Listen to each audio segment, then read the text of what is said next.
नमस्कार मैत्रिणींनो, मिष्टीज किचनमध्ये आपले स्वागत आहे। आज आपण पाहणार आहोत उन्हाळी वाळवण भाग 6। मस्त असे बटाट्याचे वेफर्स, सगळ्यांच्या आवडीचे, असे लहान मुलांच्या तर खूपच आवडीचे। आणि आता उन्हाळा चालू झालेला आहे, तर हे वेफर्स तर झालेच पाहिजेत। चला तर आता आपण पुढची प्रोसेस पाहूया। जर माझ्या चॅनलवरती नवीन असाल तर माझ्या चॅनलला लाईक, शेअर आणि सबस्क्राइब करायला विसरू नका। चला तर आता आपण पुढची प्रोसेस पाहूया। इथे मी आता बटाटे घेतलेले आहेत। बटाटे स्वच्छ धुवून घ्यायचे आहेत आणि याची सालं जी आहेत ते आपण काढून घेणार आहोत, हे अशा पद्धतीने। आणि इथे जे बटाट्याचं प्रमाण आहे ते मी इथे 1 किलो बटाटे घेतलेले आहेत, तुम्ही कितीही घेऊ शकता। आणि हे जे बटाटे घ्यायचे आहेत ते मोठे मोठे बटाटे घ्यायचे आहेत, जेणेकरून आपले वेफर्स आहेत ते असे छान मोठे मोठे होतील। छोटे छोटे घेतले तर ते आपल्याला व्यवस्थित सोलायलाही जमत नाहीत आणि किसायलाही जमत नाहीत, त्यामुळे मोठे मोठे शक्यतो वेफर्स करताना मोठे मोठे बटाटे घ्यायचे। हे अशा पद्धतीने आपण सर्व बटाटे सोळून घ्यायचे आहेत आणि हे आपण पाण्यामध्ये ठेवायचे जेणेकरून काळे पडणार नाहीत। हे अशा पद्धतीने सर्व बटाटे सोळून घ्यायचे आहेत। त्याच्यानंतर बटाट्याची वेफर्सची किसणी घ्यायची आहे, खाली परातीत पाणी घ्यायचं आहे आणि हे वेफर्स जे आहेत ते किसायचे आहेत। हे पहा अशा पद्धतीने। आणि शक्यतो पातळ असेल किसणी त्याच किसणीने किसा, जाड असतील तर ते किसू नका। हे अशा पद्धतीने एकदम पातळ पातळ असे वेफर्स करायचे आहेत। हे पहा, तुम्ही पाहू शकता किती छान असे पातळ पातळ झालेले आहेत। असे सर्व वेफर्स आपण किसून घ्यायचे आहेत। आता मी तुम्हाला अजून एक पद्धत दाखवते वेफर्सची। आपली जी किसणी असते त्याला दुसऱ्या साईडने ही अशी लाईनवाली किसणी असते, याच्यामध्ये सुद्धा आपले वेफर छान होतात। ज्यांना डिझाईनवाले आवडतात त्यांच्यासाठी दाखवते। अशी जी लाईनवाली जी किसणी असते तिथे बघा, बटाटा घ्यायचा, एकदा उभा एकदा आडवा, एकदा उभा एकदा आडवा। अशा पद्धतीने आपण जर वेफर्स किसले, बटाटा किसला, तर हे पहा अशा पद्धतीने छान असे जाळीचे वेफर्स भेटतात। तुम्ही पाहू शकता, मस्त। ज्यांना जाळीचे आवडतात ते जाळीचे करू शकता। अशा पद्धतीने आपण सगळे वेफर्स किसून घेणार आहोत। हे पहा अशा पद्धतीने आपले सर्व वेफर्स झालेले आहेत किसून। हे अशा पद्धतीने आपण पाण्यातून दुसऱ्या पाण्यात टाकायचे आहेत, म्हणजे परातीतून आपण पातेल्यामध्ये आता टाकलेले आहेत। हे अशा पद्धतीने सर्व वेफर्स आपण पाण्यामध्ये दुसऱ्या घालायचे आहेत आणि हे स्वच्छ धुवून घ्यायचं, याचा पूर्ण स्टार्च निघून गेला पाहिजे। आता हे पुन्हा आपण 2-4 वेळा धुतलेले आहेत मी हे वेफर्स। आता हे पुन्हा या पाण्यातून आपण दुसऱ्या पाण्यात घालणार आहोत।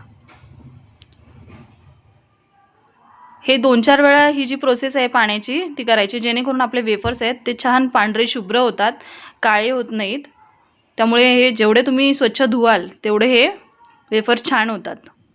हे अशा पद्धतीने आपण दुसऱ्या पाण्यात पुन्हा घालायचे आहेत।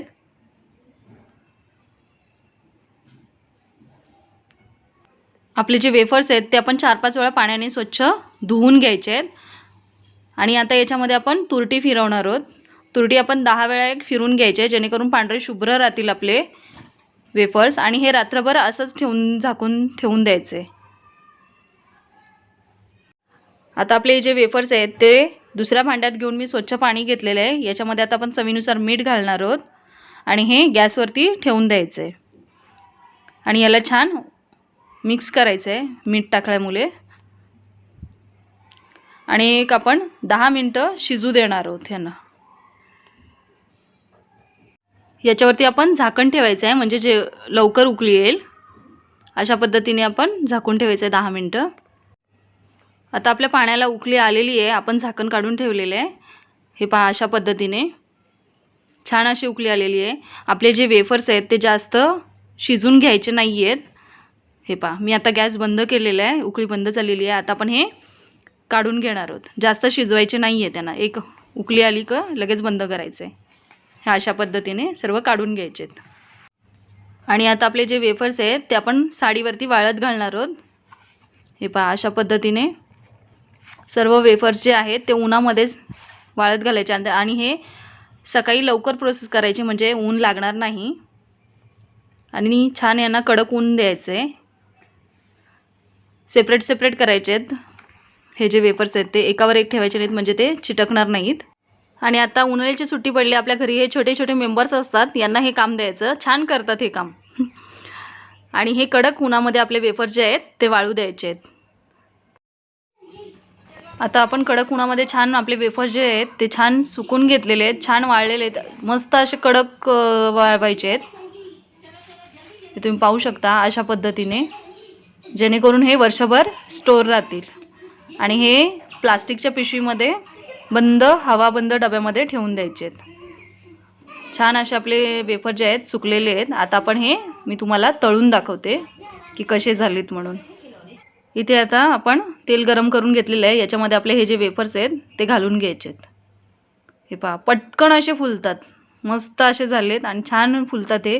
आणि रंग बघा तुम्ही याचा, एकदम पांढरा शुभ्र रंग आहे. खूप छान झालेत हे वेफर्स. अशा पद्धतीने आपण हे सर्व आता तळून काढून घेणार आहोत. हे पहा अशा पद्धतीने सर्व काढायचे आहेत. मी अजून एकदा दाखवते तुम्हाला तळून.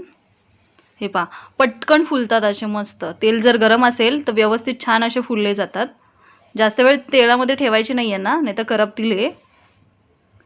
पटकन असे बाहेर काढायचे लगेच यांना. वाव मस्तच. अशा पद्धतीने आपण सर्व वेफर्स तळून घ्यायचे आहेत. हे अशा पद्धतीने आपले वेफर्स जे आहेत ते तुम्ही पाहू शकता, मस्त पांढरे शुभ्र कुरकुरीत असे वेफर्स झालेले आहेत. हे एक मी दाखवते तुम्हाला. हे पहा किती छान झालेले आहेत वेफर्स, मस्त होतात. तुम्ही उपवासाला लहान मुलांना बाहेरचं पॅकेटचं फूड देण्यापेक्षा हे घरच्या घरी आपले बनवलेले कधीही चांगले. तुम्ही अशा पद्धतीने हे जे वेफर्स आहेत ते बनवू शकता आणि वर्षभर स्टोर करू शकता. छान उपवासाची रेसिपी होते ही. मस्त होतात वेफर्स. तुम्ही ही रेसिपी नक्की ट्राय करा. अशा पद्धतीने आपला उन्हाळी वाळवण भाग 6 पूर्ण झालेला आहे. भेटूया आपण लवकरच पुढच्या भागामध्ये. जर माझ्या व्हिडिओ तुम्हाला आवडत असतील तर माझ्या चॅनलला लाईक, शेअर आणि सबस्क्राईब करायला विसरू नका. थँक्यू.